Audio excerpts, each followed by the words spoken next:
Eduardo Garzón, buenas noches. Muy buenas noches, ¿qué hay? ¿Qué tal?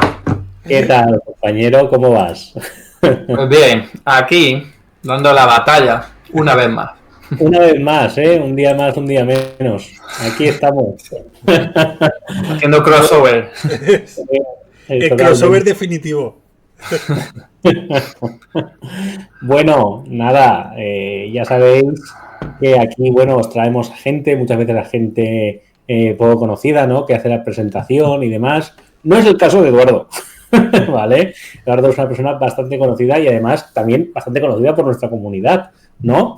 Pero bueno, siempre hay gente que nos encuentra en YouTube, gente que pregunta. Entonces, para toda esta gente, ¿no? Eduardo, ¿podrías explicarnos un poco quién eres y cuál es tu extensa labor divulgativa en redes? Por si no suena, ¿sabes? Pero yo me imagino que la mayor parte de la audiencia es compartida, ¿no? O al menos lo espero. Una parte, ojo, porque algunos días hemos cambiado de horario y de repente hemos visto a mucha gente nueva y gente que no estaba ahí, ¿eh? Y yo digo, hostias, compartimos menos de lo que pensábamos. Sí. Qué curioso eso, desde luego. Pues a ver, muy rápidamente, yo soy profesor de economía en la Universidad Autónoma de Madrid, imparto allí clases sobre todo tipo de asignaturas que me dan, como soy el último mono, pues cada año me las cambian, ¿no? Las que faltan, pues para mí. Y lo que hago también es divulgar economía a través de las redes sociales, o sea, es algo que llevo haciendo desde hace más de 10 años, casi 15 años, pero eso sí era por Twitter, por artículos de opinión, y ahora le estoy dando más caña a la cuestión y al ámbito audiovisual, sobre todo con mi canal de YouTube, pero también emito por Twitch, en este mismo canal, los lunes a las 8 de la tarde y los martes también, que estoy haciendo entrevistas a analistas de todo tipo relacionados con la economía, ¿no? Hombre, así que entrevistaste a Alejandro Cabo de Venos, ¿verdad? Sí. Y no hace demasiado que lo vi, dije... wow. Sí, hará medio año ya, pero sí. Sí, sabes de economía de Corea del Norte y poca más gente no puede hablar de eso en castellano, ¿no? Desde luego tiene que ser un experto en el tema. Pues, solo está él, o sea que... Claro.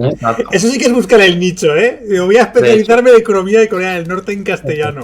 De hecho, fijaos que trato de encontrar, o de buscar, mejor dicho, a gente de Cuba que me pueda hablar de la economía cubana y no encuentro a nadie. No encuentro a nadie, así que si vosotros conocéis a alguien o la audiencia conoce a alguien, que me lo diga. Porque conozco a cubanos y les pido eso y no me dan ningún contacto. No sé si es que no quieren, no les apetece, no se fían, no sé. Yo conozco mucha gente que habla, conozco a unos cuantos que están como muy locos con el tema de Cuba, pero claro, que sean especialistas en economía... Claro, este es un tema muy delicado. La economía de Cuba es una locura, claro, entonces...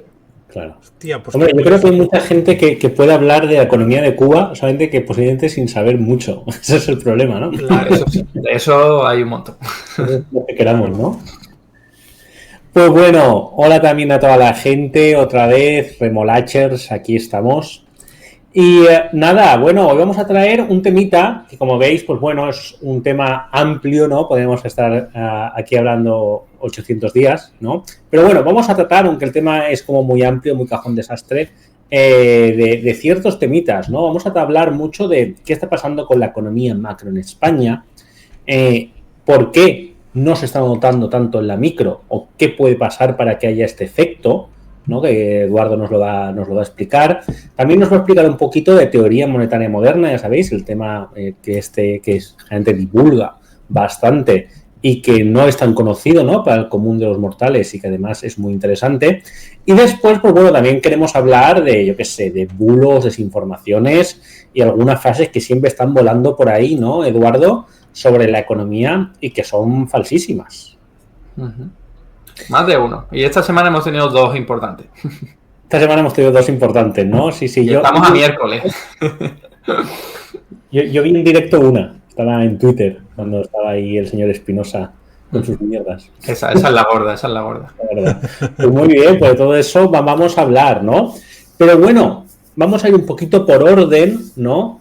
Yo creo que lo ideal sería que empezásemos a hablar un poquito de un tema que preocupa bastante a la gente, ¿no? Preocupará también bastante a la gente en el chat, que es el tema de qué está pasando con la economía macro, ¿no? Porque si tú atiendes a la prensa internacional, por supuesto la prensa española apenas habla del tema, ¿no? España es un país puntero, ¿no? En economía. Es decir, casi todas las noticias son que si el milagro económico español, que si la Comisión Europea de no sé qué aumentando las expectativas de España, el Fondo Monetario Internacional, etcétera, etcétera, etcétera, ¿no? Además que el país es la locomotora de Europa y tal. Y esos son los datos macro, ¿no? Que son reales, ¿no? Es decir, no están inflados o falseados o tal. Sí, de hecho, han vuelto a mejorar la perspectiva de Española, ¿no? De que va a crecer ahora un 2,9% y luego será un 3,1%, no sé, está que lo peta España. Que se sale. Y que encima tenemos el déficit más bajo que Alemania por primera vez en 20 años o algo así. Eso es súper bueno, ¿a que sí? Muy bien. Muy bien. Eso dice Pedro Sánchez. Pero, muy bien. ¿Qué pasó? Muy bien. Y esta es la realidad, ¿no? Pero tú en general, además comentas esto, ya no hablo muchas veces a gente que esté opuesta a la acción de este gobierno, en todo, ¿no? Sino también, pues, gente afín ideológicamente que te dicen, muy bien, pero yo no lo noto. Es decir, yo estoy viviendo o igual o peor, o yo no estoy notando al menos este crecimiento, ¿no? Entonces, podrías diseccionar un poco qué es lo que está pasando con el PIB, con los empleos, con los datos macro, con la inflación, y darnos un poquito de luz sobre esto, si es una sensación que tenemos, qué está ocurriendo en realidad, si es una mezcla, etcétera, etcétera. Uh-huh. Vamos a ver, la economía española está creciendo mucho más que la media, incluso más que economías vecinas que siempre han crecido más que la nuestra, como Alemania, Francia, etcétera, etcétera. Pero eso atendiendo a un indicador convencional, el más ortodoxo, que es el Producto Interior Bruto, que desde la izquierda siempre lo hemos puesto a parir porque mide cosas tan dispares como creación de empleo, lo cual es ok, pero también puede medir la especulación que se hace con una vivienda, o cuando aumentan los alquileres de una casa, pues en realidad también aumenta el Producto Interior Bruto. Por no hablar de que el gasto militar, matar gente, hay una dana y hay que reconstruir, todo eso aumenta el Producto Interior Bruto. Así que mucho cuidado siempre con esa interpretación.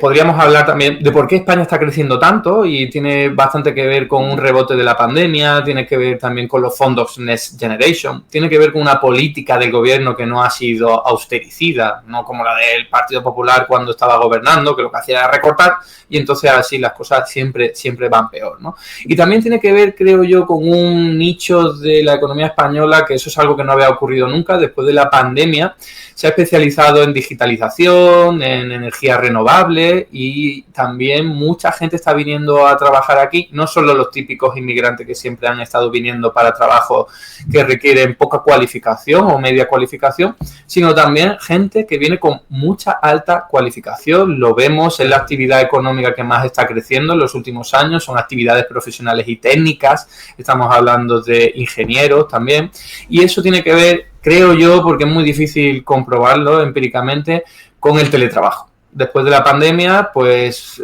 se le permitió a mucha gente de muchos países teletrabajar en otros sitios, y joder, qué mejor sitio que hacerlo que en España, donde los precios son más bajos para gente del norte de Europa y las condiciones de vida son mejores. Entonces hemos visto eso. Los llamados nómadas digitales, ¿no? Nómadas digitales, eso tiene mucho que ver. Y luego, por supuesto, como ya bien sabéis, el turismo, que no es lo único que importa, pero sí es un motor fundamental.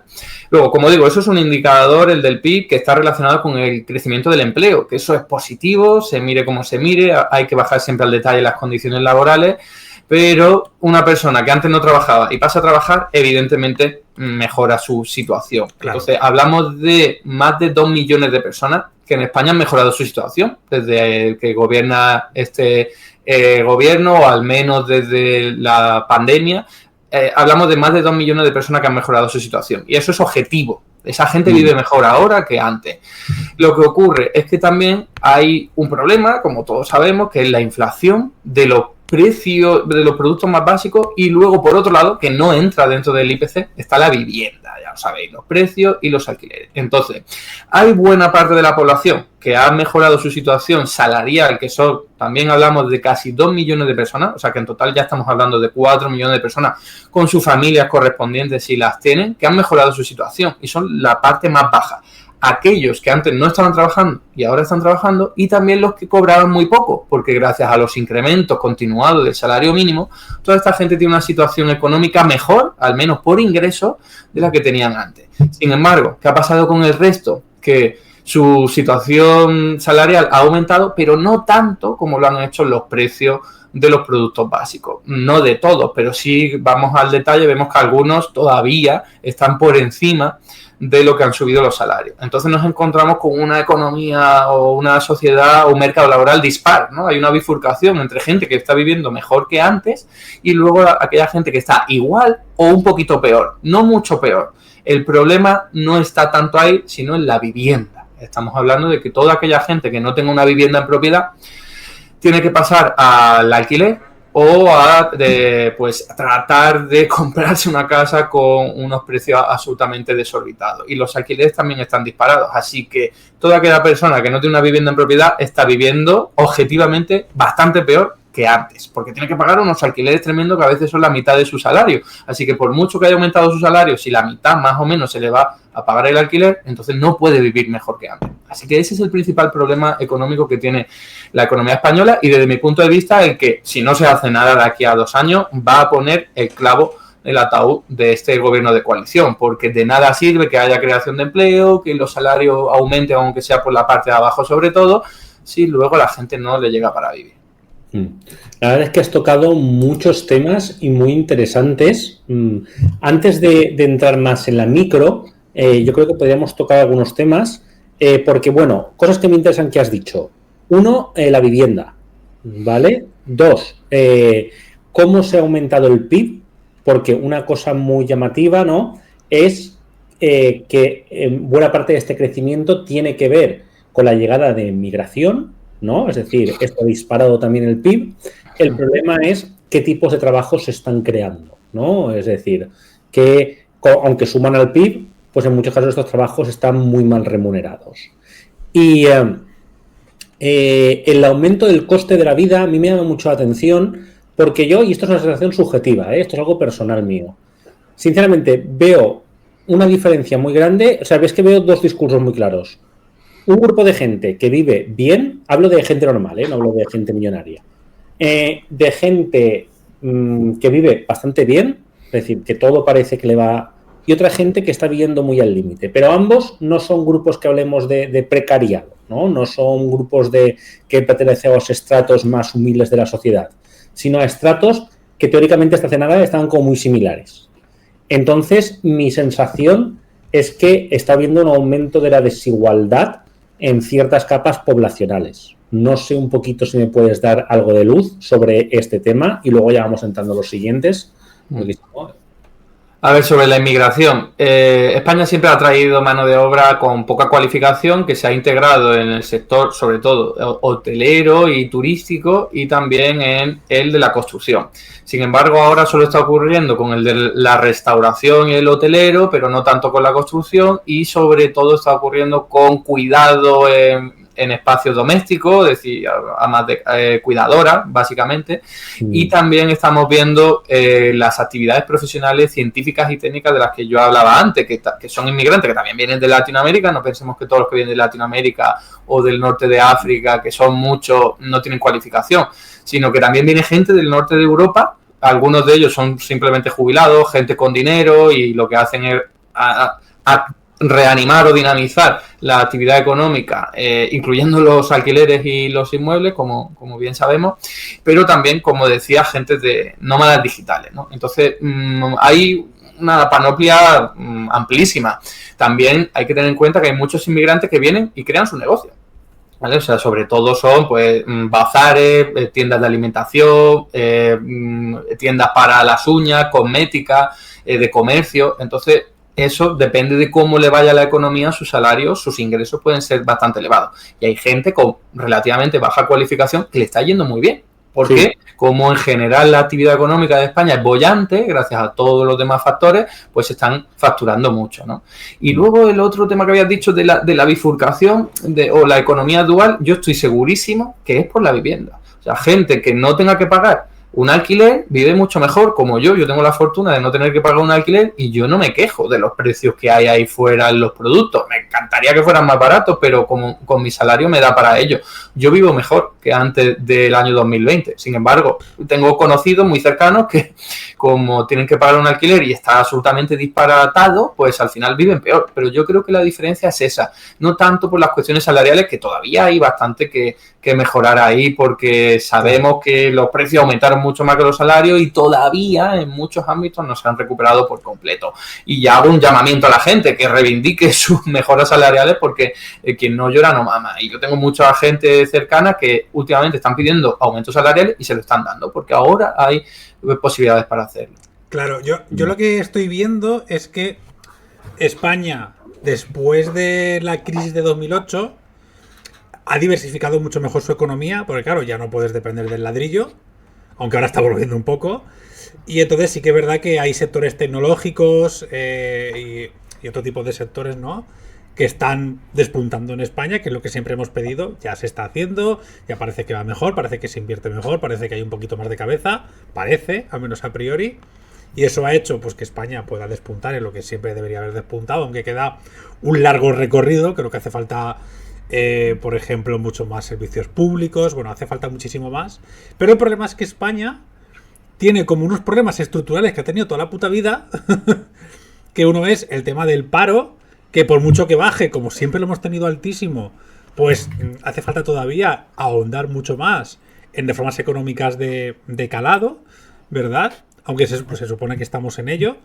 Entre ello creo que nos afecta mucho el tema de nuestra baja sindicación y la baja pelea que hacemos por el tema laboral, porque todas estas subidas del SMI son subidas del SMI que nos debían. O sea, son cosas que ya se tenían que haber hecho y ahora nos estamos poniendo al día, pero faltaría reivindicar todavía muchas más subidas. Claro, no lo puedes hacer de golpe a lo mejor, pero a medida que la economía va mejor, tienes mucha más capacidad para subir salarios, redistribuir la riqueza.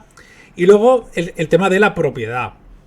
Yo estoy viendo ahí, que coincidiendo con vuestro análisis, que si la economía mejora, pero hay unas capas poblacionales inmensas cuya economía no solamente está mejorando, sino que está empeorando, ese dinero se lo está quedando alguien. Quiero decir, es que ese dinero se lo está quedando alguien. ¿Quiénes están mejorando su situación? En este caso, los propietarios de viviendas, que lo están utilizando como un bien especulativo. Y si tú dejas un bien necesario y lo conviertes en un bien especulativo, la ley de la oferta y la demanda te dice que si todo el mundo quiere ir a vivir a la misma ciudad, porque es donde están los puestos de trabajo, pues evidentemente los propietarios van a empezar a subir los precios como locos si no lo intervienes. Y eso es una putada, porque por mucho que suba el salario, si de repente, es lo que dijo Rufián en el Congreso, si una barra de pan hubiera subido lo que ha subido la vivienda, costaría 13 pavos una barra de pan. Pues por mucho que suba mi salario, yo no puedo gastarme 13 pavos en una barra de pan. Voy a comer el fiambre solo. Pero la vivienda la necesito igual. Entonces, claro, tenemos ahí un problema bastante grave, que la verdad, recetas se han propuesto miles de millones, pero es verdad que algo hay que hacer, no sé, lo que sea, ¿sabes? Es que, desde luego, si no se hace nada, yo tengo la sensación de que haga lo que se haga, es muy complicado empeorarlo. Es como cualquier... Es verdad, es como... Se podría. Sí, claro, se podría empeorar. Podrías, yo qué sé, destruir media ciudad no haciendo nada cuando venga una dana, por ejemplo. Podrías hacerlo. Pero coño, yo qué sé... creo que se pueden hacer muchísimas cosas que de hecho se están haciendo en otras partes de Europa y que igual podemos entrar en algún momento, pero que no se están haciendo. Y lo que veo también, y con esto os dejo, es que el gobierno o ciertas partes del gobierno o del Congreso se centran en una serie de cifras que no aportan nada, como el tema de pues el déficit que estamos consiguiendo, lo alto que está el PIB, y una serie de cifras que yo creo que al ciudadano o la ciudadana de a pie pues no le dicen nada, o que incluso pueden ser contraproducentes. No sé tú esto cómo lo ves. Que de todas las cosas que has comentado, porque... Llevo 14 cosas, Adrián. A ver, el tema de vivienda, por cerrar cerramos ese eso y... O sea, yo a veces utilizo una metáfora de que es como si hubiesen dividido a la población en dos. Como si ponen un muro y dice a este lado los que no puedan comprarse una casa, que para eso necesitas hacer una entrada muy alta, o que te presten el dinero tus padres, que te lo donen, algo así. Y al otro lado del muro los que tengan casa. Entonces hay una extracción de renta desde un sitio a otro, que encima se retroalimenta, porque pensar que quien tiene que pagar mucho por alquiler no puede ahorrar para comprarse una casa. Correcto. Y en cambio, al otro lado hay caseros que están ingresando mucho y con eso se compran una segunda, tercera y cuarta casa, incluso la ponen en alquiler. Así que es una extracción de renta bestial desde un lado del muro hacia el otro. Y políticas para solucionar esto sabemos que existen, lo que falta es voluntad política, porque al fin y al cabo estamos hablando de que gobierna este país un partido mayoritario que se dijo que la vivienda era un bien de mercado, no solamente un derecho. O sea, estamos hablando del Partido Socialista, que son caseros, que son parte del problema. Entonces, no se van a adoptar políticas valientes, porque hoy día lo podría hacer el gobierno nacional. Hay mucha gente que dice, bueno, que son competencias de las comunidades. Sí, hay buena parte que sí, pero el gobierno nacional podría mañana al menos plantear en el Congreso de Diputados, porque evidentemente ahora tienen menos facilidades para sacarlo, pero es que cuando pudieron tampoco lo hicieron, elevar drásticamente los impuestos a quienes acumulen vivienda. Es que así de sencillo, de verdad. Y son, sobre todo, no perdamos de vista que sí, que hay caseros por ahí, que son personas normales y corrientes, pero sobre todo son empresas, son grandes empresas, muchas de ellas extranjeras, que han visto aquí pues un nicho de negocio tremendo. Entonces, si tú empiezas a aumentar muchísimo los impuestos a la tercera, cuarta, quinta vivienda, seguro que la cosa cambiaría mucho, porque tendrían que ponerla a disposición, a la venta, eso bajaría el precio de la compra-venta, mucha gente podría acceder, al mismo tiempo habría más viviendas en alquiler. También hay que regular el uso de los espacios dedicados al turismo, es decir, no puede ser que estemos sacando casas que antes servían para alojar a gente que viviera durante todo el año en alquiler y las estemos poniendo en el mercado de alquiler turístico para atender a los turistas. O sea, ¿por qué tenemos que darle prioridad a los turistas que van a estar aquí unos días en vez de atender al que quiere vivir en un sitio, ¿no? Entonces, políticas las conocemos. Y, por cierto, la construcción, sí, ellos, la derecha se obsesiona. Hay que construir, porque es lo único que no toca su privilegio, claro, incluso aunque sea vivienda social y pública. El problema es que eso no se cambia de la noche a la mañana. Construir lleva tiempo, aparte que no resolvería los problemas, eso ya lo sabemos. Durante los años 90 y 2000 se construyeron más casas en España que en Francia, Italia y Alemania juntas, y los precios seguían subiendo incluso más que nunca. Pero incluso aunque le aceptáramos esa premisa, resulta que no da tiempo. El problema es hoy. Y no te vas a poner ahora a construir muchas casas, aunque sean públicas, porque no da tiempo. Se tardaría 1 año, 2 años, 3 años y la gente acabaría con los mismos problemas, ¿no? Pues mira, y lo último del déficit, si queréis, lo hablamos luego. Claro. Sí. De hecho, incidiendo en el tema de las políticas, más allá de la vivienda, que incluso podemos hablar un poquito más de qué piensas que se podía hacer en materia de vivienda, si se podía hacer algo más allá de grabar viviendas vacías o regular el alquiler turístico, que bueno, yo lo prohibiría directamente, la verdad. Yo sería bastante más de casas a partir de X, ¿no? Yo sería más hardcore con todo ese tema, pero bueno, que luego me llaman stalinista por ahí. Pero bueno, yo qué sé, con que se hagan 4 cosas o una cosa, pues ya es más que cero, ¿no? ¿Qué otras políticas en materia de vivienda crees que habría que como mínimo plantear? ¿Y cómo se podría plantear para que se pudiesen aprobar? Porque es verdad que el tema de las competencias es un argumento que igual habría que desmontar. Y luego, ¿en qué otros ámbitos quizás sería bueno plantear alguna medida económica que hiciera que esa riqueza le llegara a las clases más humildes, ¿no? No sé si, yo qué sé, pues temas de redistribución de impuestos, bueno, lo que consideres. A ver, la medida que yo he dicho es la más potente y la puede hacer el gobierno estatal, o bueno, al menos la administración central, si sacara mayoría en el Congreso y en el Senado, ¿no? Porque luego las políticas que se pueden hacer a nivel autonómico, ya hemos visto cuáles son, pues darle incentivos, declarar zonas tensionadas y entonces cambiar el uso, pero es que incluso en Cataluña, donde en buena parte de los municipios se está aplicando esta ley de vivienda, resulta que hay una laguna legal bestial a través de la cual están pasando pisos dedicados al alquiler turístico, que sí está regulado, y lo están pasando al de temporada, en vez de al de residencial. El de temporada es cuando son 9, 10, 11 meses para un trabajo o para estudiar, pero la clave es que se hace de forma fraudulenta, porque luego está todo la gente está viviendo ahí todo el año, pero estás poniendo en el contrato, no, es de temporada, y así me salvo de todas las directrices que está marcando la ley de vivienda, ¿no? Así que hay que arreglar eso también. Hay que quitar las bonificaciones a las sociedades que se dedican a la inversión de alquileres, o sea, las SOCIMIS. No es solo que no estén penalizadas, es que están bonificadas. Y lo mismo a los caseros, o sea, los caseros, si ponen la vivienda de alquiler, se les da dinero. Pues deberíamos darle dinero solo si bajaran sustancialmente los alquileres, que la ley de vivienda actual es irrisoria, porque dice, bueno, si mantienes el precio donde está, te damos una bonificación. Perdona, tendría que bajarlo, porque es que están muy altos. La ley de vivienda lo único que pretende, y no lo consigue, es que no sigan subiendo los precios, pero que lo que queremos es que bajen, porque están ya muy, muy elevados, sobre todo en zonas tensionadas, ¿no? Entonces, se puede también, en las zonas más tensionadas, prohibir el ámbito turístico, como quiere hacer ahora Barcelona, como se ha hecho en algunas partes de Ámsterdam, como en una parte de Nueva York. Es decir, las políticas ya las conocemos, lo único que ocurre es que hay que tener voluntad política y evitar también que haya lagunas legales. Claro, y luego también... Sí. Sí, sigue. Y luego, por ejemplo, también el tema de reformar la fiscalidad, ¿no? Del alquiler, quizás, porque es como muy ventajosa, ¿no? Es decir, aquí en España, para todo, tienes que darte de alta autónomo y pagar impuestos y tal. Y si tienes 4 casas, pues no, tú lo cobras, lo declaras en IRPF y se acabó la vaina, ¿no? Y dices, joder, ¿por qué es todo tan complicado? Pero tener un negocio de alquilar casas, no tienes que darte ni de alta autónomo, ni facturar IVA, ni hostias cuando tienes 10 casas. Te va todo al IRPF y a tal. Y si son muchas, ya te haces empresa para pagar menos, ¿no? Entonces...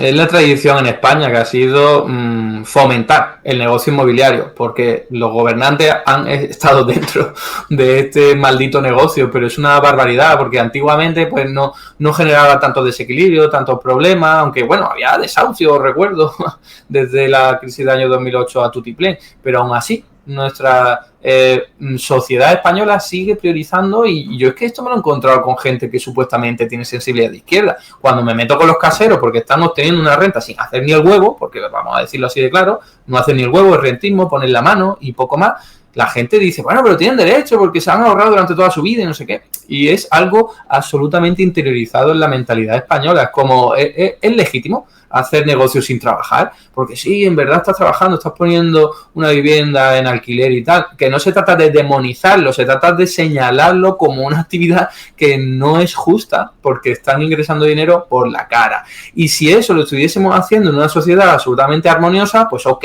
muy bien, pero es que no es el caso. Hay gente que no puede vivir en una vivienda sin tener que dedicar la mitad de su sueldo, y eso es lo que hay que priorizar. Si hay que acabar con el rentismo, porque hay un estudio por ahí que señala que si de pronto acabáramos con todas las rentas del alquiler, los que hoy día son caseros seguirían siendo el doble de ricos que los que no son caseros, ¿vale? O sea que estamos hablando de que no necesitan los caseros eso para vivir. Hay unos cuantos por ahí, una minoría de la población que sí complementan sus pensiones, pero la mayoría es gente que le sobra el dinero, siendo empresa o siendo particulares. Yo creo que cuando la gente, es que muchas veces parece que quieras evitar que la gente tenga 2 casas, ¿no? Y el aspiracionismo también está en parte del ADN español, ¿no? Y además, más con esta mentalidad que nos bombardean. Entonces, claro, cuando tú vas al que tiene 2 o 3 casas, que además mucha gente puede verse, mejor dicho, de casas propiedades, ¿no? Puede verse en un futuro en esa situación, en plan de, pues mira, tienes tu casa y luego vas a tener a lo mejor media propiedad con tu hermano y la del pueblo o el garaje, ¿no? Y entonces, claro, se siente señalada, ¿no? Con eso. Yo lo he notado mucho en el pequeño propietario de ese que, ya me quieres quitar la casa y tal. Yo he hecho estoy conversaciones estas reales, ¿no? Con gente hablando de política de esto. Y dices, no, si no hablamos de ti, no hablamos de la persona que tiene 2 propiedades, no hablamos del que tiene 3, hablamos del que tiene 5, 6, que el que empieza a comprar, ¿no? Como actividad especulativa, voy aumentando y sacando el máximo beneficio como si fuera un negocio, ¿no? Es a esa persona a la que hay que subirle impuestos, sobre la que hay que legislar, entiendo yo, vamos. Sí, pero de todas formas, como digo, hay gente que está embolsándose 1.000 euros por tener una vivienda en alquiler. Y eso es prácticamente un salario mínimo. ¿Y cómo es que está ingresando lo mismo sin hacer ni el huevo que lo que está ingresando alguien que se está levantando a las 5 de la mañana todos los días y partiendo el lomo? O sea, aparte que estoy de acuerdo en que hay que meterle mano por el lado de la tercera, cuarta y quinta vivienda y tal, o segunda vivienda puesta en alquiler, quiero que señalemos que aquí hay una injusticia tremenda que de la sociedad española y muchas otras lo hemos como legitimado, que haya gente ganando dinero por la cara. Y eso no puede ser, insisto, mientras haya problemas que solucionar, eso no deberíamos permitirlo o deberíamos regularlo y limitarlo mucho más, con más impuestos, hacerlo menos atractivo, como estabais diciendo, que pasen más por el aro, en fin. La clave es que no haya gente rentista porque su dinero proviene del esfuerzo de otras personas. Claro, yo de hecho a la gente que tiene 2 y 3 propiedades, yo les diría que a por ellos todavía no vamos a ir. Poquito a poco. Cuando hagamos la revolución. Claro, ya llegaremos. Todavía no les vamos a quitar nada. Todo llegará. A mí, claro, todo esto, pues eso, en una sociedad capitalista, ¿no? Que lamentablemente es la que tenemos, pues me parece muy lejano. Pero bueno, está bien hablar de esto. La Constitución española es muy clara, ¿vale? Hay un artículo, que ahora no recuerdo cuál es, que dice que los poderes públicos harán todo lo posible por evitar 128. Que la vivienda... 128. Por evitar que la vivienda se convierta... Vale, no, tú dices el de la distribución de la riqueza. El famoso, ¿no? El derecho a la vivienda. El que soltó tu hermano el tuit aquel... Sí, es 40 y pico creo que era. Sí, 40 y pico. Que dice que los poderes públicos harán todo lo posible por evitar que la vivienda se convierta en un bien especulativo. Pues ya está. Todo lo posible, se me ocurren muchísimas cosas. Y ojo, que si la situación actual es dramática, la que viene a futuro va a ser peor, porque pensar que hay un montón de baby boomers que en algún momento dejarán de existir y como no hay muchos hijos y muchos nietos, se va a todo concentrar, está ocurriendo ya, pero todavía va a ocurrir más, que se va a concentrar, quien pueda heredar va a tener un montón de patrimonio inmobiliario y quien no pueda heredar, porque sus antecesores no tengan patrimonio, pues va a seguir al otro lado del muro, así que se va a seguir incrementando esta brecha. Claro, a mí de esto lo que me da más miedo ojo, que no me gustaría que solo lancemos de vivienda, que tiene toda la pinta de que va a ser el programa. No quería tirarlo de ahí, pero bueno, he salido del tema. A mí me da miedo cuando se suman 2 factores, ¿vale? Que es digitalización y sustitución del trabajo por parte de la IA, posibles soluciones a esto y concentración de propiedades. Me suena mucho a la posibilidad de crear una sociedad inmóvil, una sociedad prácticamente sin movilidad entre clases, ¿no? Si es que la hay, en el aspecto en que no sé cómo ves tú el futuro del trabajo, Alberto, esto me gustaría comentártelo, pero yo en 10 o 15 años... ¿Qué Alberto? Ay, Se me va. Es que, oye, ha sido muy gracioso porque se ha equivocado también a la hora de hablar con el editor y casi la liamos, pero bueno, se ha corregido enseguida. A veces cuando tienes un lapsus en la cabeza no se te va. Y mueves una y otra vez ahí, una y otra vez. Estoy acostumbrado, no os preocupéis. Lo gracioso es que no hemos hablado con Alberto en nuestra puta vida. O sea, quiero decir... Pero sí, os juro que tengo amigos cercanos que a veces me dicen Alberto. Digo, pero ¿cómo es posible? Ay, qué fuerte. Sí, vale. Pues eso, que mira, ya que hemos tocado, yo no sé al chat lo que le preocupa, el tema de la sustitución por la IA. Yo veo a la gente muy tranquila, como que todo el mundo está como pasando, ¿no? Como que es un tema de fondo. Y yo no tengo claro en 15 años aquí quién va a trabajar. Pero por 2 cosas. Una, ya no por la sustitución de la IA de todo digital, que eso va a hacerlo, sino también por el tema de ya los robots, es decir, y ya todo el plan de los multimillonarios de sustituir a todos por robots, ¿no? Que está Elon Musk ahí súper loco con sus model, que el tío es un chapuzas, pero al final lo consigue, también con mucha pasta detrás, ¿no? Entonces, no sé, ¿cómo lo ves?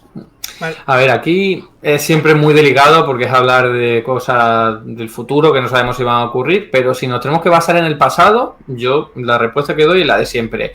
Ningún adelanto tecnológico ha destruido los trabajos en general y todo lo contrario ha permitido crear nuevos puestos de trabajo. Que sí, que me van a decir ahora que la inteligencia artificial generativa y los nuevos adelantos son muy diferentes y son muy rompedores, pero es que siempre han dicho eso. Siempre han dicho eso. Desde los telares mecánicos, cuando estaban los ludistas en el siglo XIX diciendo que estaban perdiendo sus puestos de trabajo, hasta antes de ayer, cuando se robotizaban procesos y fábricas y decían que la gente iba a perder su puesto de trabajo. En algunos sectores, obviamente, hay gente que pierde su trabajo, pero en otros se crean. Y sobre todo que las ganancias de productividad que se logran gracias a esos avances tecnológicos te permiten crear puestos de trabajo o que se creen automáticamente en otros. Yo siempre doy los mismos datos que son muy reveladores. Los países más robotizados del mundo, que son Taiwán, Singapur, Japón, Alemania, tienen pleno empleo, de verdad, tienen pleno empleo. Y es una demostración empírica de que se puede tener muy robotizada una economía y al mismo tiempo que la gente tenga puestos de trabajo. No solo por lo que yo he dicho, sino porque además hay poderes públicos que pueden crear puestos de trabajo para aquella gente que se quede fuera. Si es verdad que la gente se queda fuera, se puede, uno, arremangar y crearle puestos de trabajo, que es lo que denomino yo trabajo garantizado. Desde la teoría monetaria moderna lo llevamos defendiendo un montón de tiempo, que el Estado garantice un puesto de trabajo a todo aquel que no pueda y quiera trabajar. Porque este gobierno de coalición, que tiene muchos defectos, también tiene muchos logros. Y yo siempre se los voy a reconocer. Pero tiene dos defectos súper importantes que le van a pasar factura. El primero es el de que hemos hablado, no meterle mano de forma decidida a la vivienda. Y luego el segundo, el de permitir que siga habiendo tasas de paro tan elevadas. Que es que hay gente que todavía quiere trabajar y no puede lograrlo. Pues eso habría que haberlo hecho con políticas de creación de empleo como la del trabajo garantizado. Claro. Pues mira, podríamos ya saltar de tema, ¿no? Para no quedarnos con la vivienda y con lo demás. Y saltar un poquito a la teoría monetaria moderna muy rápidamente e incluso a lo del trabajo garantizado, que a mí personalmente nunca me ha convencido mucho porque veía el camino de la automatización. Yo, de hecho, Eduardo, aquí te lo digo, yo opino que va a haber una sustitución masiva en 15 años. Así que aquí lo dejamos y a ver qué pasa en los futuros. Lo recuperaremos como hemeroteca dentro de 15 años. Lo recuperamos en 15 años. Sí, porque además yo creo todo lo contrario. Yo creo que el futuro lo tenemos en la robotización. Yo lo tengo clarísimo. Pero bueno. Pero, ¿a qué te refieres? Desarrolla. Pues que yo creo que va a ser... A ver, es que igual suena muy grandilocuente, pero yo creo que la robotización va a ser el fin del capitalismo, tal y como lo conocemos. Ah, ya. Sí, es claro. Muy marxista. Claro. O sea, yo creo que el capitalismo tal y como lo conocemos se sostiene sobre un sistema productivo y económico que pues pertenece al siglo pasado o al anterior. Y creo que hay una contradicción profunda entre los nuevos modos de producción y el funcionamiento del capitalismo. Entonces, o el capitalismo se carga el mundo o esos cambios tecnológicos y en el sistema productivo se van a terminar cargando el capitalismo. Porque el problema es que lo que se demuestra es que ante estos avances el capitalismo sigue siendo súper ineficiente. Cada vez se tira más comida, tenemos el tema del cambio climático. Hace 100 años pensar en una economía planificada era una puta locura, pero claro, evidentemente si surgen cosas como la IA o herramientas tecnológicas como la computación cuántica y toda esta movida, entonces... ¿Qué coño de libre mercado para regular nada? O sea, quiero decir, eso se va a quedar como súper atrasado. Y el problema es que desde el capitalismo se utilizan las herramientas tecnológicas para seguir extrayendo la plusvalía de los trabajadores. Y el problema es que, o uno de los aspectos positivos, es que manipular la tecnología es súper sencillo. Es muy sencillo, está al alcance de cualquiera. Entonces, yo creo que es una herramienta fantástica para terminar haciendo caer el capitalismo. También tenemos lo opuesto, que sería el tecnofeudalismo, evidentemente, que es por eso la extrema derecha y parte de las élites tecnológicas están tan pesadas con eso, con lo de la ilustración oscura, porque saben que es una cosa que se les puede dar la vuelta. Quiero decir, en el momento en el que la gente ya no necesite trabajar, ¿qué vas a hacer? Y por eso hay también un sector, aún minoritario, de la derecha liberal que piensa en lo de la renta universal para poder pagar a toda la gente que no vaya a trabajar y que no la líe.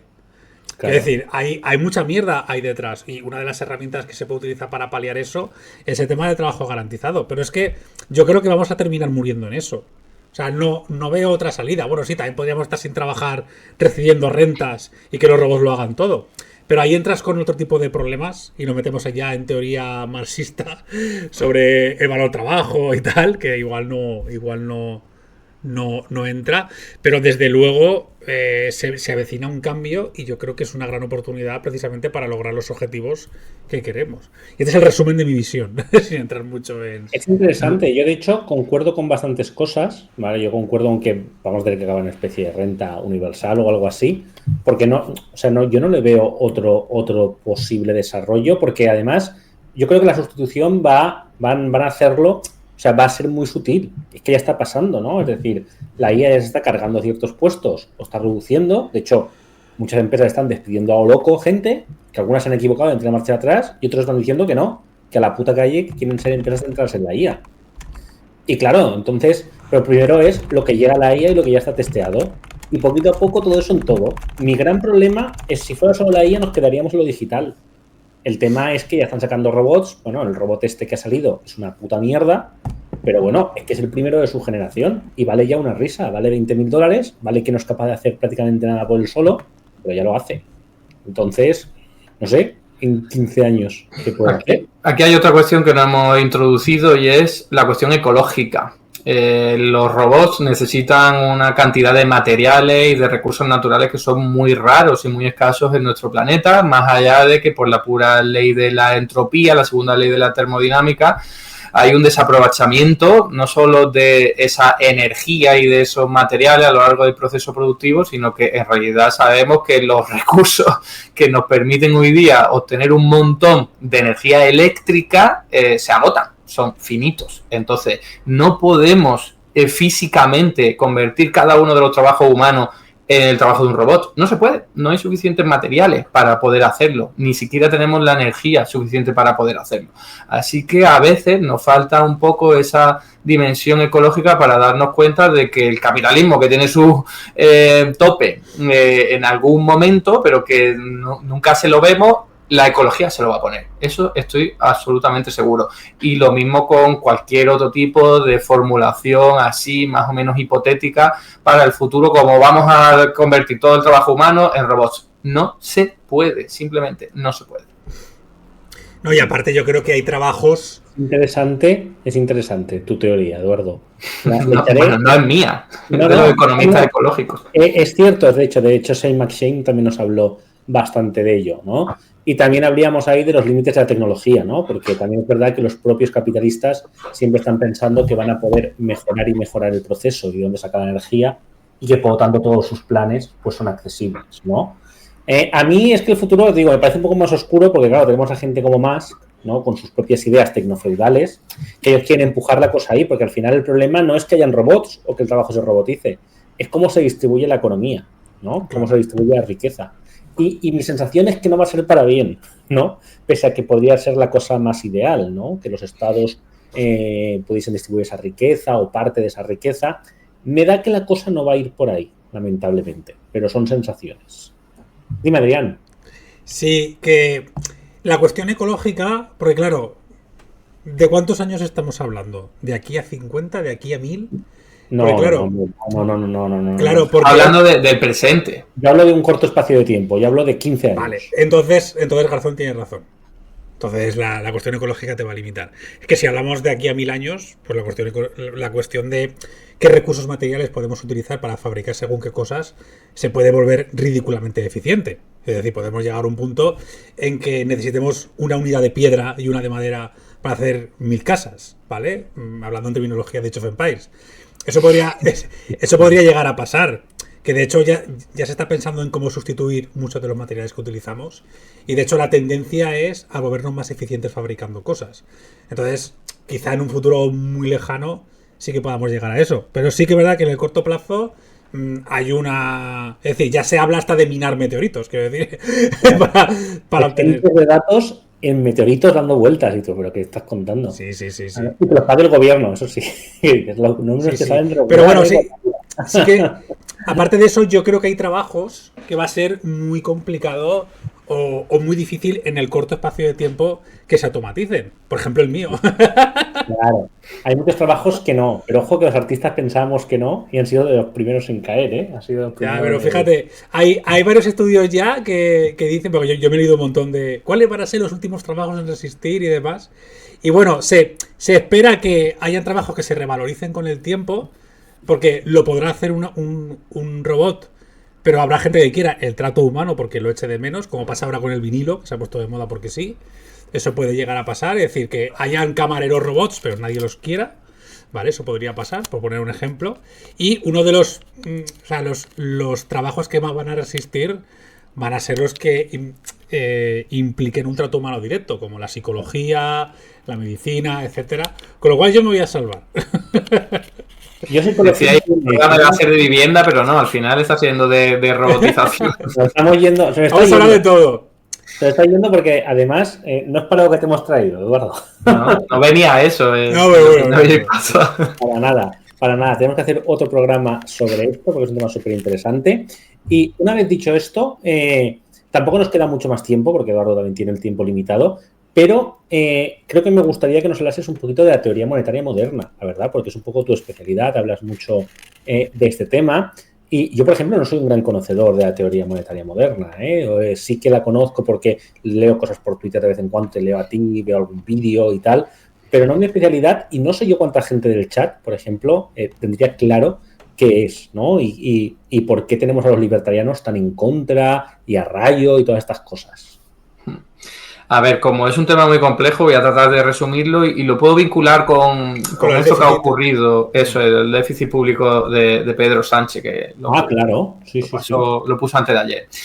A ver, la teoría monetaria moderna es un nuevo enfoque de teoría económica que pone en el centro que el dinero es una criatura del Estado. Es decir, siempre nos han contado que el dinero es como una especie de criatura del mercado, que por lo tanto el Estado tiene que ser una especie de parásito. El Estado llega, tiene que recaudar dinero a través de impuestos para luego poder utilizarlo. La teoría monetaria moderna le da la vuelta a eso y dice, no, durante toda la historia el dinero siempre ha sido algo que ha creado el Estado a libre voluntad y sin ningún tipo de límite. Y encima hoy día sin ningún tipo de coste, porque encima son anotaciones electrónicas en cuentas bancarias. Entonces, eso, que es una obviedad que no se puede refutar, te cambia un montón el paradigma. Es que te lo cambia radicalmente, porque ya no tienes que hacer que los estados pasen a recaudar, a pasar la canasta a los ricos para luego financiar su estado del bienestar o cualquier otra cosa. No.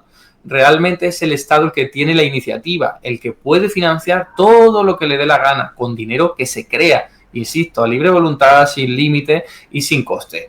Eso, hacerlo de forma ilimitada, tiene sus consecuencias, puede tener desequilibrios macroeconómicos graves, pero la clave es que hay un margen para hacerlo, para crear dinero, movilizarlo, por ejemplo, para pagar salario a trabajadores garantizados. Lo que yo decía, vamos a garantizar un puesto de trabajo a todo el mundo, le tenemos que pagar un salario, ¿vale? Pero si es en una unidad de cuenta monetaria que nosotros creamos, sea peseta, sea euro, sea dólar, pues entonces no hay ningún tipo de problema en pagar el salario. El problema está en otro lado, en los recursos reales, en las limitaciones ecológicas, en la tecnología que dispongamos. Eso es lo verdaderamente lo que te constriñe las economías y el crecimiento económico. Por ejemplo, yo últimamente hablo mucho de que Trump nos ha exigido aumentar el gasto militar al 5% sobre el PIB. Y la gente dice, ¿de dónde va a salir el dinero? Y yo le digo, ¡qué tontería! Esa es la pregunta fácil de responder. Cuando ha hecho falta rescatar a la banca o poner dinero para la pandemia, nadie se ha preguntado de dónde sale el dinero. Y aquí igual, porque el dinero se crea. Siempre que quieran ellos realizar algo, y me refiero a los poderosos, el dinero va a salir de donde haga falta. Para las pensiones, para la sanidad, para la educación, para la cultura, eso que nos beneficia a los de abajo, para eso no hay dinero. Y van a tratar por todos los medios de engañarnos para hacernos pensar que no hay dinero. Digo, el problema del 5% del gasto militar no es el dinero, es que no tenemos capacidad productiva para hacerlo. En España, por ejemplo, no tenemos industria armamentística para producir tantos armas, tantos tanques, no tenemos, porque 5% sobre el PIB es una maldita locura. Tampoco podríamos comprarlo a otros países que lo pudieran vender, porque el 5% sobre el PIB de cada uno de los países es que es demasiado dinero que no encuentra salida porque no hay tantos vendedores de armas. Entonces, la clave es lo real, los recursos reales, qué máquinas tengamos para producir armas, cuánta gente pueda estar produciendo armas. no la cantidad de dinero. ¿Y cómo lo vinculo con el déficit público de Pedro Sánchez? Pues porque la teoría monetaria moderna te dice: hay un margen para crear dinero, regularlo, ponerlo a disposición de la economía sin generar inflación, sin generar tensiones inflacionarias. Y eso no te lo marca el déficit público o el objetivo de déficit público que te dice la Unión Europea, sino que te lo marca la salud de la economía. Tú fíjate si hay tensión inflacionaria, si ya no tienes a nadie más que contratar porque has llegado a la máxima capacidad de tu propia economía, ya no hay más recursos ociosos que utilizar, y en ese momento ahí sí que te tienes que parar, ahí sí. Pero regirnos como hoy día hacemos, que parecemos Australopithecus, porque es algo absolutamente anticientífico, como que el déficit público no aumente, que la deuda pública no aumente, eso no tiene ningún tipo de sentido, ninguno. Toda la evidencia científica sólida y rigurosa te señala en esa dirección. Hay países que se han dado cuenta, como China, que está respondiendo a los aranceles de Donald Trump diciendo: elevó el déficit público todo lo que me dé la gana y la deuda pública todo lo que sea necesario, porque saben que se puede hacer. Ellos sí entienden la teoría monetaria moderna. Y aquí estamos con los manuales de economía del siglo XX diciendo: uy, no hay que aumentar el déficit público. Y tenemos un presidente del gobierno aquí en España sacando pecho y la gente aplaudiéndole porque el déficit público de España es más bajo que el de Alemania no sé cuánto tiempo. Es una tontería, porque mientras haya gente con problemas de habitabilidad, gente con problemas de desempleo, gente con problemas de pobreza, no puede sacar pecho de que el Estado esté ingresando bastante dinero y no esté gastando tanto. No, tiene que ponerse a trabajar y a gastar todo el dinero que haga falta para mejorar los problemas sociales y económicos que hay. Vale, yo ahí tengo una duda, porque claro, China y España tienen una diferencia brutal. ¿Sabes de lo que voy a hablar? Que es la soberanía monetaria. Claro, sin soberanía monetaria, tal vez cifras como el déficit o la confianza en los mercados, ¿no?, que es como teoría más clásica, o el balance entre exportaciones e importaciones, todo este tipo de cosas que son más de la teoría clásica, igual sí que son más importantes, porque sin soberanía monetaria no se pueden aplicar muchos de los parámetros o aspectos de la teoría monetaria moderna. De hecho, hasta donde yo sé, la teoría monetaria moderna lo que te dice es que la soberanía monetaria es el pilar central, porque puedes crear dinero. De hecho, ¿qué países tienen plena soberanía monetaria? Estados Unidos, Japón, China. La mayoría de los países, o bien son como España, que dependen del euro, es decir, han cedido su soberanía monetaria a un banco central que no es el suyo, que no lo puede manejar, o bien su economía está dolarizada, ¿no?, o sujeta a otro tipo de moneda. Claro, ahí a lo mejor todo no se puede aplicar, o a lo mejor hay alguna manera de hacerlo. Esa es una duda que también tengo, porque si tuviéramos un déficit gigantesco, no podríamos movilizar los recursos necesarios como para evitar, pues eso, que suba la prima de riesgo y todas estas movidas. Entonces, la prima... Perdón. No, eso, y esa es la duda que te planteo. ¿Qué a ver, la prima de riesgo es un indicador que controlan los bancos centrales. Cuando teníamos muchísima menos deuda pública que hoy, tenemos mucha más prima de riesgo. Y lo único que ocurrió fue que el Banco Central Europeo dijo: se acabó, punto y pelota. Y lo hizo incluso con declaración el 27 de julio del año 2012. Todos los países que quieren evitar problemas económicos de sostenibilidad de la deuda lo pueden hacer, incluso aunque no tenga soberanía monetaria, porque España es un buen ejemplo de que teniendo mucho déficit público y mucha deuda pública, tiene una prima de riesgo absolutamente controlada. ¿Por qué? Porque está el Banco Central Europeo detrás, respaldando las políticas públicas, que hace 15 años no lo hacía. Porque la clave es qué va a hacer el Banco Central Europeo. Tenemos la suerte de tener una moneda sólida y fuerte a nivel mundial, y que el Banco Central Europeo parece que aprendió de los errores del pasado. Eso y ahora está apoyando la deuda pública de los países. Así que estamos en una buena situación para que el presidente del gobierno español diga: yo voy a aumentar aquí el déficit público todo lo que sea necesario. Y si te dan la batalla política, da la batalla política. Lo que no puedes hacer es pasar por el aro, porque al menos que se quejara un poco. Nos gustaría tener más déficit público, pero no es eso. Ellos no están pensando en los códigos que nosotros estamos pensando. Ellos siguen atrapados por esta ideología y el marco analítico absolutamente obsoleto que impregna los manuales de economía. Totalmente. Y Eduardo, ¿tú qué lo sabrás? A mí los bancos centrales es una cosa que siempre me ha explotado la cabeza, ¿vale? Porque es que hasta estudiándolos en ciencia política, cuando a mí me explicaban todo y todo estaba muy claro. pero lo de los bancos centrales, las unidades independientes y tú, pero eso ¿quién lo autorizó? ¿Vale? Es decir, ¿cómo que tienes un banco central que es el que es clave en la economía de tu país, pero que es un organismo independiente del Estado y no sé qué, no sé cuántos? Y yo cuando lo estaba viendo digo, pero ¿quién estaba detrás de esto? Quiero decir, no entiendo, o sea, este es el mecanismo concreto de los bancos centrales. Ya no hablo del Banco Central Europeo, hablo de propios países que tienen sus bancos centrales que son entidades independientes, ¿no? No sé, por si me puede dar un poco de luz. Son independientes del poder democrático, pero no son independientes de lo que ocurra en la economía o de determinados intereses, porque los bancos centrales nacieron como bancos de los gobiernos, así de sencillo. Era el Banco del Estado y ya está. En España hasta 1994 tuvimos un Banco de España que le creaba dinero y se lo daba al Tesoro español, ya está, y le ponía un tipo de interés muy simbólico para simular que era un endeudamiento, pero era crear dinero para financiar políticas públicas. Esto que estoy diciendo pasa en un montón de países del mundo hoy día y es lo normal, lo que siempre se ha hecho.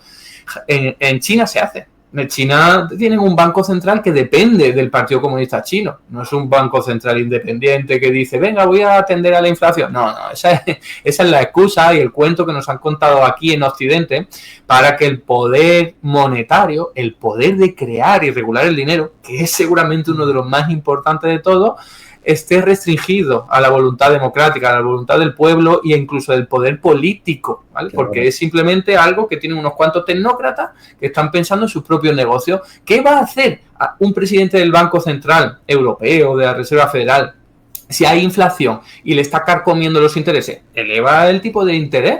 Perdón, le está corroyendo sus ahorros. Eleva los tipos de interés. Eso jode a los que no tienen dinero y les beneficia a ellos. Pues, entonces estamos hablando de juez y parte al mismo tiempo. O sea, son gente adinerada pensando en sus propios intereses.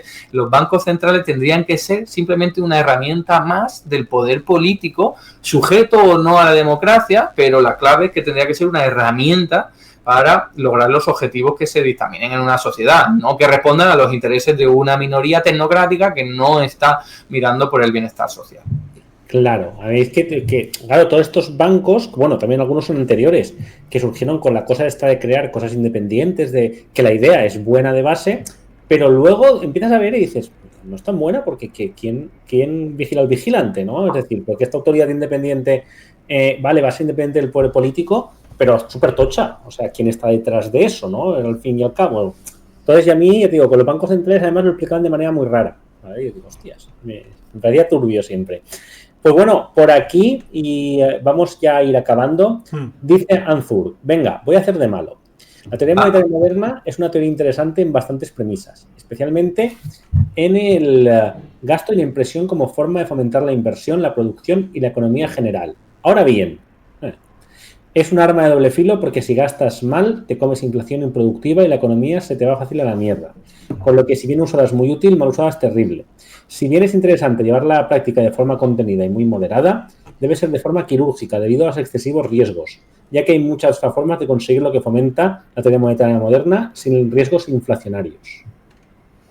Anzu es uno de los que están siempre en mis directos, así que sabe de qué se habla aquí en la teoría monetaria moderna. Y que, por supuesto, todas las herramientas políticas tienen riesgos, todas, cualquier cosa. ¿Tú quieres crear una empresa? Hay riesgo. ¿Quieres poner la sanidad pública en orden? Hay riesgo. Entonces, por supuesto que sí, la gestión tiene cosas buenas y cosas malas, que te puedes equivocar y te puede salir mal, pero desde luego que si no hacemos nada es mucho peor, porque estamos dejando a gente fuera de condiciones de vida que hoy día se podrían garantizar. Eso es lo que no tiene sentido, que tengamos un sistema absolutamente injusto, con un status quo absolutamente asimétrico, en que una minoría de la población está concentrando la mayor parte de la riqueza y de la renta. Y esto es de lo que va la película. La película va de eso, de que una minoría que tiene todo el poder o casi todo el poder lo utiliza para seguir conservándolo. Nos engañan con la economía, nos engañan con las leyes, nos engañan a través de los medios. Esa es la historia que estamos viviendo desde siempre. Claro, a mí, y ya para acabar con esto, me llama mucho la atención un gráfico que vi otro día, que era de cuánta riqueza pensaba que era apropiada el ciudadano medio según tu nivel de riqueza, que ya era muy elevado, ¿vale? ¿Cuál era la percepción de la que había y cuál era la real? Y vamos, es que nadie acertaba ni de cerca cuál era la distribución real de la riqueza. Es decir, la distribución de los que más tenían auténticas salvajadas de dinero y los que menos tenían muy poco. Y era espectacular visualmente. A ver si un día lo encuentro porque fue buenísimo. Y nada, una vez dicho esto, Eduardo, ¿nos puedes contar, por favor, el tema de Espinosa de los Monteros que pasó otro día? Vale, pues que esta gente se ha quedado ya sin argumentos para criticar al gobierno de coalición, porque cuando era la pandemia, pues decía, uy, está cayendo mucho Producto Interior Bruto, hay muchos despidos, ¿no? Estoy hablando solo de la parte económica. Por supuesto que fuera de eso decían muchas otras cosas. Cuando empezó a recuperarse la economía española, decían, uy, el Producto Interior Bruto crece muy poco y tal, y en realidad no era así, solo que los datos oficiales todavía no estaban bien medidos, y esto se ha realizado hace muy poquito tiempo, con lo que fijaos que fuimos a votar a las urnas en el año 2023, si no me equivoco, ¿no? Y lo hicimos, en realidad, con información errónea, porque creíamos todo que la economía española no se había recuperado tanto como otras economías, pero sí lo había hecho. Y sin embargo, eso era un fallo metodológico. No digo que fuera consciente, pero era un error grave del Instituto Nacional de Estadística que fue utilizado en contra del propio gobierno. Bueno, ahora que ya esto está aclarado, que estamos en creación de récord de empleo, que el Producto Interior Bruto también crece muchísimo, que es el indicador que le gusta a la derecha, ¿qué les queda? Inventarse cosas o exagerar los problemas que hay, que obviamente que hay problemas, pero no van por el lado nuestro, desde la izquierda, de gente que está sin casa, gente que está sin trabajo, no. Ellos, en todo caso, lo utilizan de forma instrumental, pero están atacando por las pensiones. Las pensiones públicas son muy pesados, diciendo es que esto es insostenible, no sé qué, llevan desde los años 90 diciendo que las pensiones son absolutamente sostenibles y lo seguirán siendo siempre que haya voluntad política. Y ahora, ¿qué se han inventado? Que las pensiones, que están en torno a un 12% sobre el PIB, ¿vale? El gasto público, han dicho que el Espinosa Montero que sube a un 500%. Pensad el salto desde 14% a 500%. ¿Y esto por qué lo dicen? ¿Se han vuelto locos? No, utilizan lo que el Estado español se ha comprometido ya a pagar a futuro. Es decir, no son las pensiones de este año, sino las pensiones del siguiente y del siguiente y del siguiente, de todos los que se calcula hoy día que van a quedar pensionados, ¿no? O sea, es absolutamente ridículo, es una tomadura de pelo, porque claro, para empezar, estás computando todo el gasto de un montón de años, que no sabemos ni cuántos son, 50, 60, y lo comparas con el Producto Interior Bruto, que es la producción de un año. O sea, eso no tiene ningún tipo de sentido. No tiene ningún tipo de sentido. Por eso se anualiza el gasto público en pensiones y dice 11% sobre el PIB. Eso es lo que se gasta y punto y pelota. Entonces, esta gente pues ha vuelto a sacar, pues no sé, una chistera de la manga, ¿no? Y han dicho un conejo de la chistera o se han sacado el conejo de la manga y se han inventado aquí un nuevo indicador que alguna gente se lo está comprando. Pero es que no tiene ningún tipo de sentido, de verdad. ¿Cómo va a ser eso así? ¿Cómo vas a estar computando como gasto lo que vas a hacer dentro de un montón de años? Que ni siquiera sabemos si eso va a ocurrir. Es simplemente un compromiso. Porque por esa regla de 3 podríamos también sumar todo lo que vamos a gastar en monarquía, todo lo que vamos a gastar en gasto militar, todo lo que vamos a gastar en educación, sanidad. ¿Por qué no hacen eso? Lo hacen con las pensiones porque es un caballo de batalla para tratar de afear los colores al gobierno y también porque, como siempre, buscan que el capital, los poderosos, la élite bancaria, haga negocio con ese enorme pastel que suponen las pensiones públicas, que hoy día están blindadas, no pueden hacer negocio. Los bancos desearían con toda su alma hincarle el diente a ese enorme pastel y no pueden, y llevan desde el año 90 metiendo miedo, alarmando a la gente para que piensen que esto es insostenible, a ver si así ya se recorta el sistema público. Pues lo tienen complicado, porque justamente en España hay bastante concienciación con eso, afortunadamente. Pero puede cambiar y anda que no están haciendo trabajo para ello. Sí, se inventan muchas medidas, entre ellas, como dicen por el chat, el concepto de esfuerzo fiscal, que aquí lo hemos comentado más de una vez, que no dice nada, ¿no? Dicen aquello de, bueno, es verdad que en cuanto a presión fiscal, España no es de los países más altos. Pero en cuanto a esfuerzo fiscal, sí, porque claro, es verdad que no se paga tanto como en otros países, pero a la gente le cuesta más. Y es un indicador que se ha sacado del culo, que no está muy claro, no sé qué opinas tú de este indicador, si lo conoces. Sí, es una gilipollez, podemos decirlo así. Es más, hay economistas de derecha que sí son rigurosos y dices, esto es una tontería, es que matemáticamente no tiene ningún tipo de sentido, matemáticamente, ¿eh? Porque estás comparando churras con merinas y encima si tú utilizas ese indicador, suponiendo que tiene algún tipo de sentido económico, resulta que España tiene menos presión fiscal para el Producto Interior Bruto que hoy día tiene, o mejor dicho, para los niveles de vida que podría alcanzar, porque Alemania, cuando tuvo el mismo Producto Interior Bruto per cápita que nosotros tenemos ahora, tenía menor presión fiscal. O sea que incluso comprándoles el relato de ese indicador absolutamente ridículo, ni siquiera se salen con la suya, porque no es cierto. España tiene menos presión fiscal que la media europea, y punto y pelota. Y ellos inventarán lo que sea, pero eso es así. Muy bien, muy bien. Porque te digo, es que de vez en cuando sale el tema de indicadores y ya nos reímos bastante de él, pero oye, queríamos también saber tu opinión y bueno, muy de acuerdo, ¿no? Con lo dicho. Pues nada, vamos cerrando ya. Sí. Vamos cerrando ya, son las 10 menos 10. La verdad es que ha sido una tertulia muy interesante.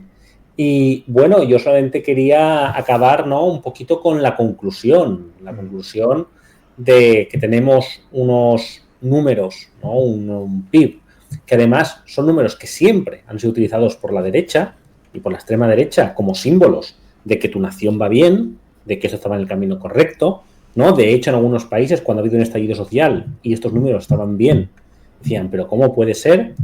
Y bueno, ahora en España lo que tenemos es estos números macros totalmente disparados, una mejora de la calidad de vida de muchas personas, pero, por otro lado, un gran problema que es el tema de la vivienda. Y que, como decimos siempre, y con eso estamos muy de acuerdo con todo lo puesto por Eduardo, si este gobierno no lo afronta y si la izquierda no se afronta como una prioridad principal, posiblemente será la principal caída de este gobierno. No sé vosotros qué pensáis un poquito para concluir de todo lo dicho, chicos. Que los robots no van a sustituir. No, que sí, exacto. Que hace falta políticas valientes y ya está. Que hace falta un proyecto que le eche un par de pelotas o un par de ovarios y se enfrente a los problemas que tenemos. Que el PSOE históricamente es como el Titanic, ¿no? Que ve el iceberg y le cuesta frenar porque ya va con toda la inercia y tenemos que hacer todo lo posible porque se adopten políticas que además ya sabemos que funcionan. No se las ha inventado Eduardo, que ha venido aquí a soltar. No, son cosas que ya se han estudiado, que funcionan. Puede que otras cosas quizá no tanto, pero bueno, al final todo evoluciona y al final lo que está claro es lo que no funciona. Y lo que no funciona es dejar que aspectos como la vivienda u otros se dejen al libre albedrío del mercado. Ya en el año 78, cuando se aprobó la Constitución, ya dejaron claro que tenían que haber unos servicios públicos mínimos y cada vez más expansivos que evitaran que o la vivienda o la sanidad o la educación se convirtieran en nichos de mercado. Y si en el 78 lo decían, joder, nosotros deberíamos ir incluso más allá. Entonces, en resumidas cuentas, pues concluyó más o menos lo que tú, y espero que tertulias como esta sirvan pues para poner un poco las pilas a la gente que tiene que tomar las decisiones. Y no sé, tú, Eduardo, con una conclusión que puedas sacar de todo. Yo ya he hablado mucho, así que yo estoy de acuerdo con lo que estáis diciendo, salvo por lo de los robots. Exacto. Y sobre todo también importante el tema de los discursos ultraconservadores, ultraliberales, que se están poniendo de moda ahora, que pugnan por volver a lo que ya sabemos que no funciona y que ni siquiera, como tú has dicho, Eduardo, hace ya la Unión Europea, que antes estaba con el austericidio, los recortes, las privatizaciones, y hacía tiempo que dio un giro brutal a todo eso para nuestra sorpresa. Le costó, pero lo hizo. Pero lo hizo, y eso que la centroderecha es la que gobierna de manera mayoritaria en Europa. Pues coño, veamos cuál es el camino entonces, si hasta los liberales se han dado cuenta de que ciertas cositas pues ya no funcionan. Así que... Pues nada, hasta aquí la sección de El Foco. Nada, Eduardo, agradecerte mucho haber venido, la verdad. Ya sé que estás bastante ocupado, pero aquí te agradecemos siempre que estés por aquí. No sé si ha quedado algún apunte, algo que quieras comentar. No sé si estás trabajando en algún proyecto, algún libro, más vídeos. No sé, amigo, ¿en qué estás ahora? Estoy con 2 proyectos editoriales, pero muy lentamente, no sé ni cuándo los voy a terminar. Y yo le dedico muchísimo tiempo a los análisis que hago todos los lunes a las 8, aquí, en este canal. Y nada, invito a la gente que quiera aprender de economía, informarse sobre la actualidad económica desde un punto de vista no ortodoxo, no dominante, pues que se pase por mi canal de YouTube o por aquí mismo los lunes a las 8 de la tarde. Completamente. Pues ya sabéis, tenéis también una cita con Eduardo aquí mismo. Nada, un placer y nos vemos seguro la próxima temporada. Un abrazo muy fuerte. Hasta luego. Venga, Muchas gracias. hasta luego. Hasta luego.